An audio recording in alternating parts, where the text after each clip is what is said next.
Hijriah. NPM adalah salah satu PO tertua di Indonesia. NPM berdiri sejak tahun 1937 sebelum Indonesia merdeka. Berdirinya berbarengan dengan ODP Sibual-Buali di Sipirok, Tapanuli Selatan, Sumatera Utara.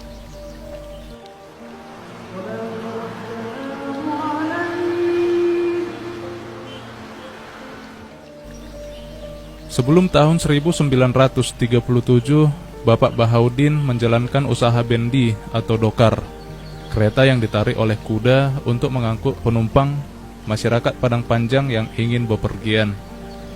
Ketika itu, kota Padang Panjang merupakan sebuah kota yang sangat ramai, karena di kota ini ada arena pacuan kuda yang sangat legendaris di zaman kolonial Belanda.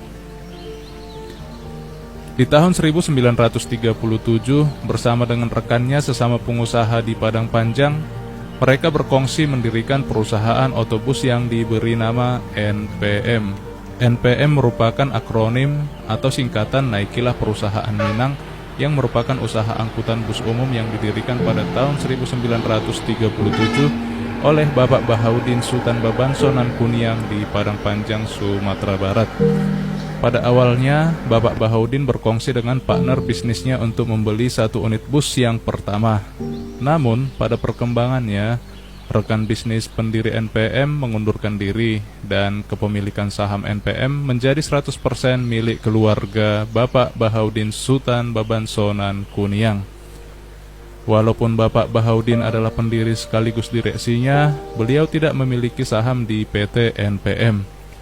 Pemegang saham NPM pada tahun 1937 sampai tahun 1976 adalah istri dan 9 anaknya dengan masing-masing saham sebanyak 10%. Trayek awal NPM adalah antar kota dalam provinsi Padang Panjang Sawalunto pulang pergi.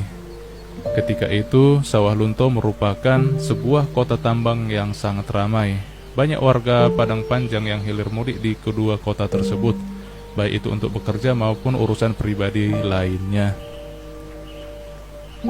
Pada kepemimpinan Bapak Bahaudin, generasi pertama PT NPM, perusahaan keluarga ini mulai dirintis dengan satu unit bus, dan pada perkembangannya, sekitar tahun 1967, NPM pernah mencatat armada busnya mencapai 33 unit bus Chevrolet jenis Apache dan tipe C50.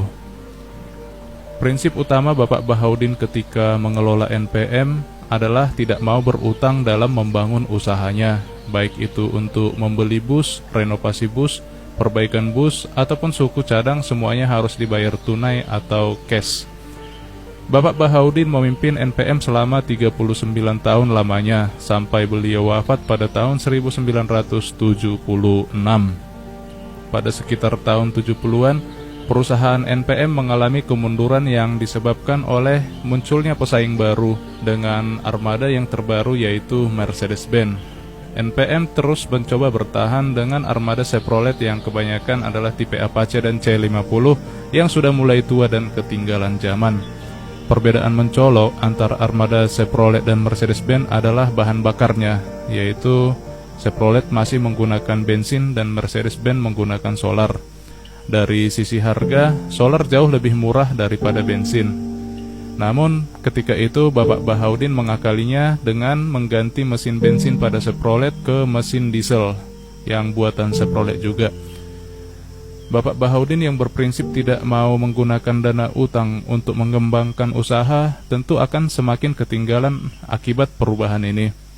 Akibatnya, usaha ini terus mundur dan jumlah armada terus berkurang. Ketika Bapak Bahaudin meninggal dunia pada tahun 1976, NPM tinggal memiliki 11 unit bus yang semuanya bermesin Chevrolet.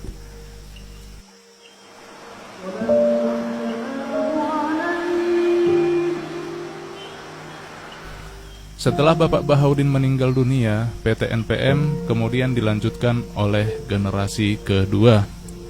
Sepeninggal Bapak Bahaudin, pendiri NPM pada tahun 1976, keluarga mengadakan rapat dan dipilihlah Bapak Khairul Bahaudin sebagai direktur baru.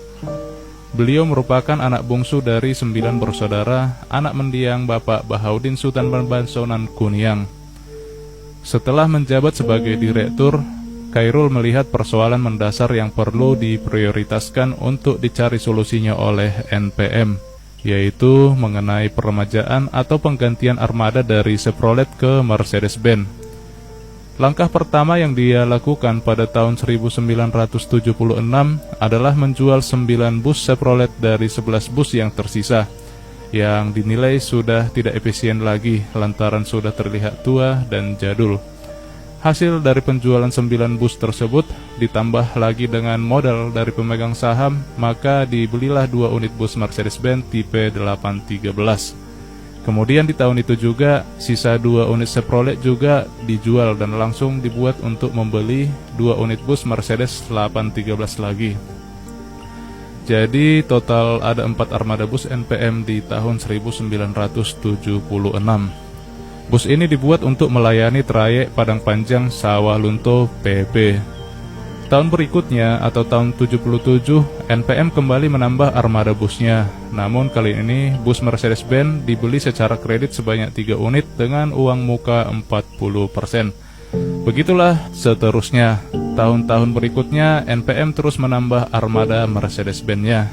Selama periode awal kepemimpinan Bapak Khairul, dividen tidak dibagikan. Keuntungan perusahaan selalu diinvestasikan kembali dengan membeli dan menambah armada bus.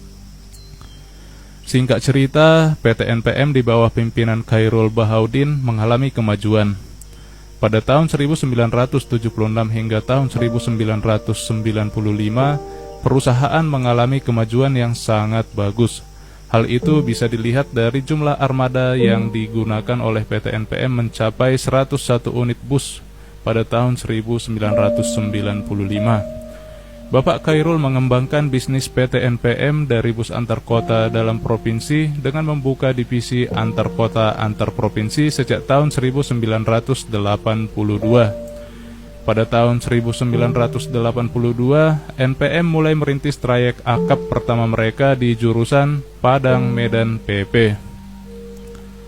Sejak tahun 1990, PT NPM membuka trayek akap menuju beberapa kota di Pulau Jawa seperti Jakarta, Bandung, dan Bogor.